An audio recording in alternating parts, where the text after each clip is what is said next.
Hi friends, welcome to Sai Manu's kitchen. நான் இன்றைக்கி Deepavali special omapodi பண்ண போகிறேன். வாங்க அது எப்படி செய்யலாங்கிறத பார்க்கலாம். இந்த ஓமப்பொடி செய்கிறதுக்கு கடலை மாவு 2 கப் அளவு எடுத்துருக்கிறேன். பச்சரிசி மாவு 1 கப் அளவு. இது இடியாப்ப மாவுன்னு சொல்லுவோம் இல்லையா, அதுதான். 2 டீஸ்பூன் அளவு ஓமத்தை தண்ணியில் நல்லா கொதிக்க வச்சு ஃபில்டர் பண்ணி எடுத்துருக்கிறேன். காயப்பொடி காஃபி ஸ்பூனுக்கு 1/4 ஸ்பூன் அளவு கொஞ்சமாக உப்பு சேர்த்து கலந்து வச்சுருக்கிறேன். காஃபி ஸ்பூனுக்கு 1/2 ஸ்பூன் அளவு மஞ்சத்தூள், கொஞ்சமாக கறி லீவ்ஸ் எடுத்துருக்கிறேன். நெக்ஸ்ட்டு இது மாதிரி குழலில் நம்ம எந்த எண்ணெயில் ஃப்ரை பண்ணுறோமோ அந்த எண்ணெயை கொஞ்சமாக எல்லா இடத்துலையும் அப்ளை பண்ணியிருக்கேன். இதுக்குள்ளே அச்சு இல்லை, வேறு குழலுக்குள்ளே அச்சு. இது கரெக்டாக இருக்கும். ரொம்பவும் சின்னதாகவும் இருக்காது, ரொம்பவும் பெருசாகவும் இருக்காது. அதனால தான் அதை எடுத்துருக்கிறேன். இப்போது இந்த மூடி இருக்குது பார்த்தீங்களா, இதுலேயும் நான் அப்ளை பண்ணியிருக்கிறேன். நெக்ஸ்ட்டு ஒரு மிக்சிங் பவுலில் 2 கப்பு கடலை மாவை நான் சேர்த்துக்கிறேன். 2 கப்பு கடலை மாவுக்கு 1 கப்பு பச்சரிசி மாவு கரெக்டாக இருக்கும். இடியாப்ப மாவு, குழக்கட்டை மாவுன்னு சொல்லுவோம் இல்லையா, அதுதான் அது வீட்டில் நான் ரெடி பண்ணது பச்சரிசி மாவு. நான் சொல்லியிருக்கிற அளவுலே செய்யுங்க, ரொம்பவும் சூப்பராகவே கிறிஸ்பியாக வரும். எண்ணெய் கொஞ்சம் கூட குடிக்காது. இப்போ மாவை சேர்த்தாச்சு. நெக்ஸ்ட்டு இதில் காயப்பொடியும் உப்பும் சேர்த்து வச்சுருக்கோம் இல்லையா, அதை நான் சேர்த்துக்கிறேன். காயப்பொடி 1/4 காஃபி ஸ்பூன் அளவு, உப்பு கொஞ்சமாக சேர்த்துட்டு தண்ணியெலாம் மிக்ஸ் பண்ணி சேர்த்துருக்கிறேன். நெக்ஸ்ட்டு மஞ்சத்தூள் காஃபி ஸ்பூனுக்கு 1/2 ஸ்பூன் அளவு. இப்போ இதை கை வச்சு நல்லா மிக்ஸ் பண்ணி விட்டுக்கலாம்.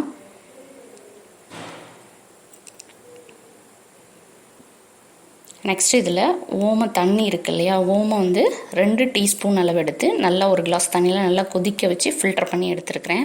அதை தான் நான் இதில் சேர்த்துருக்கிறேன். சூடு ஆறுனதுக்கப்புறம் நம்ம சேர்த்துக்கணும். இதையும் நல்லா மிக்ஸ் பண்ணி எடுத்தாச்சு. இப்போ இதில் 1 டேபிள் ஸ்பூன் அளவு பட்டர் நான் சேர்த்துக்கிறேன். பட்டர் இருந்தால் பட்டர் சேர்த்துக்கோங்க, அப்படி இல்லைன்னா வேண்டாம், எண்ணெய் கூட நம்ம சேர்த்துக்கலாம். இப்போ இதையும் சேர்த்து நல்லா பிசைஞ்சாச்சு. சூப்பராக வந்திருக்கு, நல்லா சாஃப்டாக இருக்குது, கையில் ஒட்டவே இல்லை. இப்போ இதை இந்த குழலில் நம்ம ஃபில் பண்ணிக்கலாம். ஃபில் பண்ணியாச்சு. இப்போ இதை மூடி போட்டு எடுத்துக்கலாம். இப்போ இதையும் மூடி எடுத்தாச்சு. நெக்ஸ்ட்டு அடுப்பு ஆன் பண்ணிவிட்டு அடுப்பில் ரைஸ்பிராண்ட் ஆயில் வச்சுருக்கிறேன். அது நல்லா சூடாகணும். சூடாகிட்டு இருக்குது. இது நல்லா சூடானதுக்கப்புறம் அதை பிழிஞ்சு விட்டுக்கலாம்.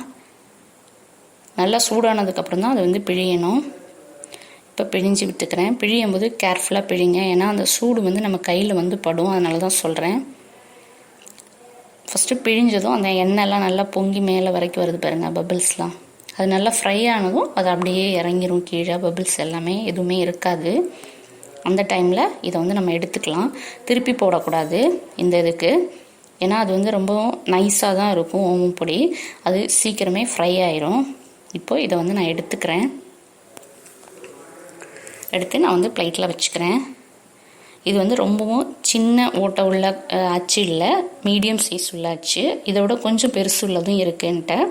மீடியம் சைஸுங்கும் போது நம்மளுக்கு பார்க்குறதுக்கும் கொஞ்சம் நல்லா இருக்கும். அதனால தான் நான் மீடியம் சைஸ் எடுத்தேன். இப்போ நெக்ஸ்ட் பேட்ச் போட்டுக்கிறேன்.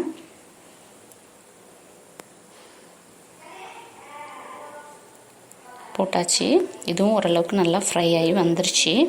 இந்த பபிள்ஸ் எல்லாமே நல்லா அடங்கினதுக்கப்புறம் எடுத்துக்கணும். ஃபஸ்ட்டு ஃப்ரை பண்ணது எவ்வளோ அழகாக வந்திருக்கு பார்த்தீங்களா. மஞ்சள் பொடி ஆப்ஷனல் தான், வேணுன்னா போட்டுக்கலாம், இல்லைன்னா ஸ்கிப் பண்ணிடுங்க. இப்போது இது ஃப்ரை ஆயிடுச்சு. இப்போ இதையும் நான் எடுத்துக்கிறேன்.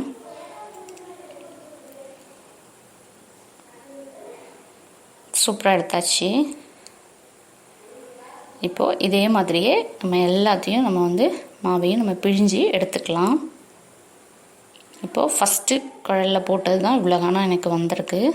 ரெண்டாவது நான் ஃபில் பண்ணி வச்சுருக்கிறேன். அதையும் நான் பிழிஞ்சு எடுத்துகிட்டு காமிக்கிறேன். இப்போ எல்லாத்தையும் பிழிஞ்சாச்சு. இது ஃபஸ்ட்டு போட்டது, இது செகண்ட் போட்டது ரெண்டாவது குழலில்.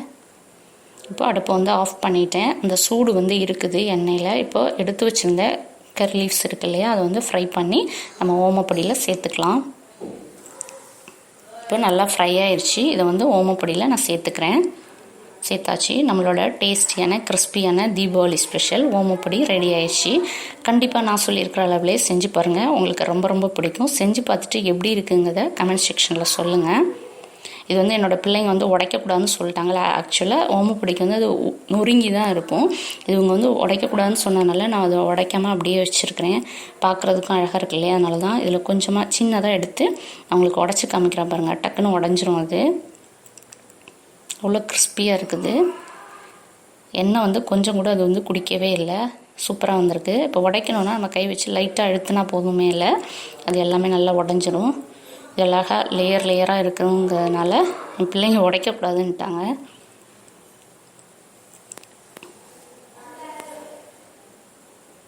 கண்டிப்பாக இந்த ரெசிபி உங்களுக்கு பிடிச்சிருக்குங்கிறத நான் நம்புகிறேன். உங்களுக்கு பிடிச்சிருக்கு அப்படின்னா லைக் பண்ணுங்கள், மறக்காமல் உங்கள் ஃபேமிலி அண்ட் ஃப்ரெண்ட்ஸுங்களுக்கு ஷேர் பண்ணுங்கள், கமெண்ட் பண்ண மறக்காதீங்க. கொஞ்சோண்டு இதில் மட்டும் எடுத்து நான் எனக்காக கொஞ்சம் உடச்சிக்கிட்டேன், உங்களுக்கும் காமிக்கணுங்கிறதுக்காக இதை உடச்சி வச்சுருக்கிறேன். இதில் வந்து கொஞ்சமாக அது உடைக்காதது என்னோடய பிள்ளைங்களுக்கு. நம்ம சேனலில் இது வரைக்கும் நீங்கள் சப்ஸ்கிரைப் பண்ணலைன்னா சப்ஸ்கிரைப் பண்ணிக்கோங்க, கூடவே பக்கத்தில் இருக்க பெல் ஐக்கானை கிளிக் பண்ணிக்கோங்க. ஓகே ஃப்ரெண்ட்ஸ், தேங்க்ஸ் ஃபார் வாட்சிங். நெக்ஸ்ட்டு ஒரு நல்ல வீடியோட உங்களை வந்து மீட் பண்ணுறேன். அது வரைக்கும் பாய்.